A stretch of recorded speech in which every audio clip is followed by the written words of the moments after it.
I think it's a question I will be the first on radio, at least, to ask it. But before I ask it, I want to look at this here with you. Over at Right Scoop, our buddy Brian has a list of all the crimes committed by the domestic terrorist.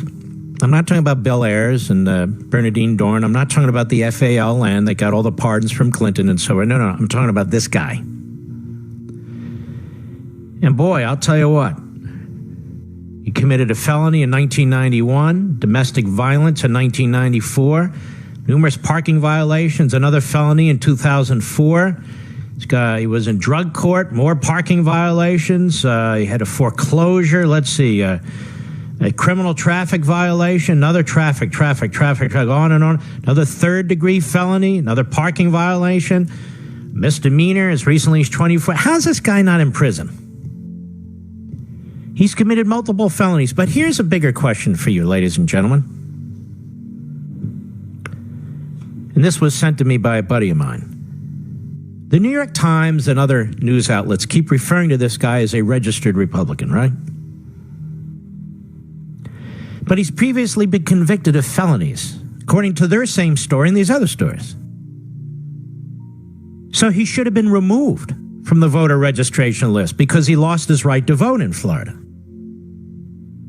You know, the Democrats in the blue states and the blue cities, they keep pushing for the rights of felons to vote.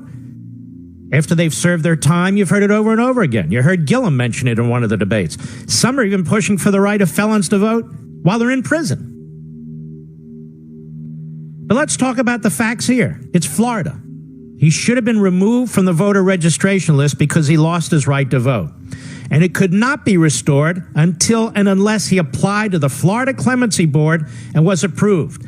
Florida is one of the states that does not automatically restore the right of felons to vote when they get out of prison, even though it soon might, by the way, because the left put a referendum on the upcoming November ballot, irony of ironies, to do exactly that.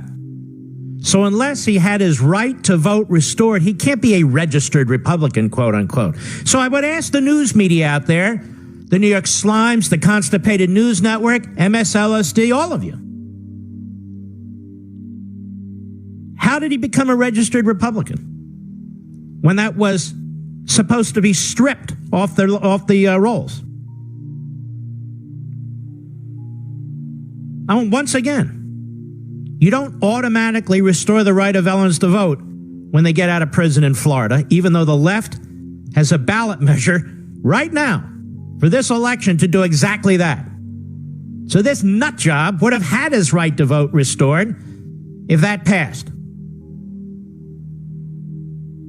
He's a registered Republican. How did he become, or how did he stay a registered Republican given the multiple felonies? How? It can't be restored unless and until he applied to the Florida Clemency Board and unless it was approved. Is that what happened? Are there any media outlets that want to check it out? I'm curious. And by the way, I want to thank fabulous law enforcement, local, state, and federal. Fabulous law enforcement, the men and women of local law enforcement, the men and women of state law enforcement, the men and women of federal law enforcement. I'm not talking about the Comey types. You know what I mean.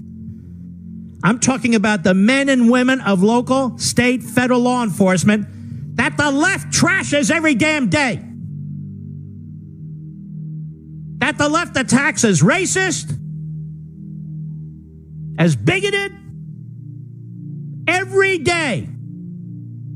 And yet here we had Democrats targeted and local, state, and federal law enforcement people were fabulous. They moved quickly. They moved effectively.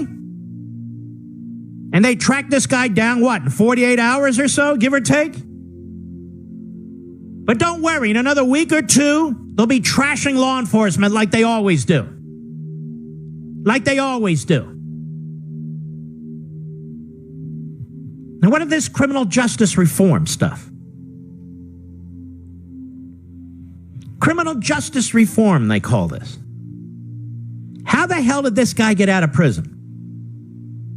He's got a criminal record, not as long as his right arm, as long as his left and his right arm. Misdemeanors, felonies.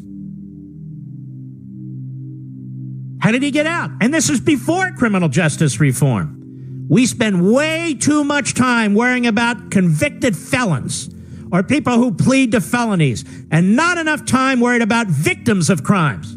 We've spent way too much time worried about illegal aliens rather than American citizens. We spend way too much time worried about illegal alien children, dreamers, rather than American citizen children.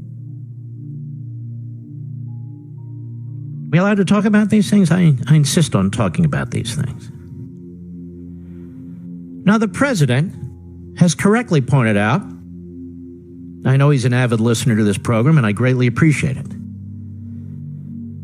that the media really have led the way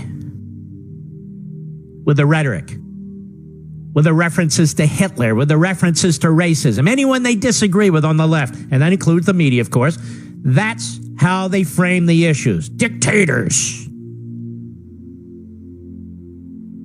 And there have been a number of very smart articles written today and yesterday pointing out, hey, look, political rhetoric, even bad political rhetoric, doesn't justify, doesn't explain what a nut job like this does and did.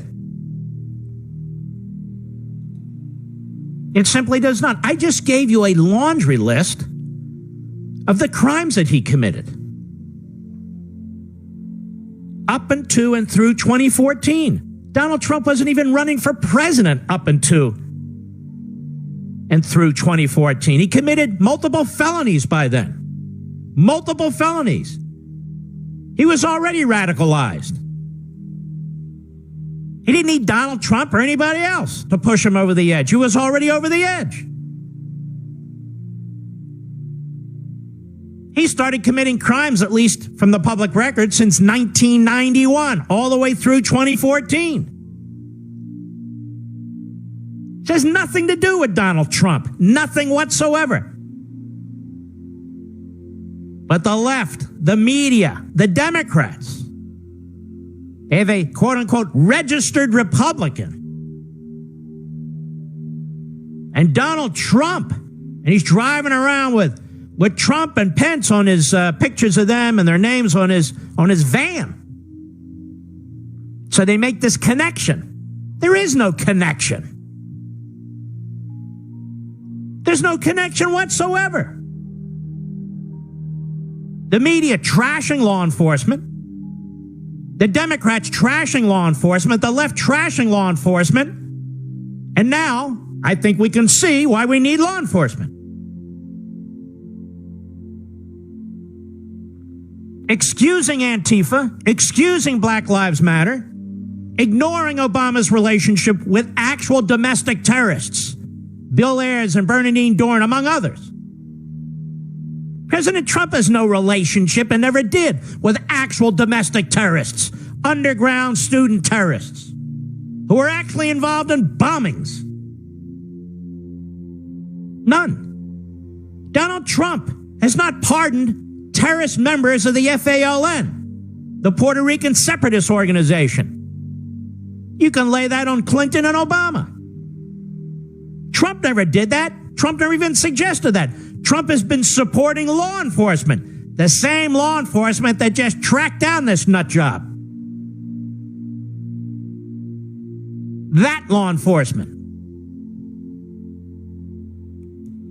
But I ask the question again, maybe he is a registered Republican, this nut job, but how did he become a registered Republican? How did he not lose his right to vote? He's not even supposed to be on the voting list.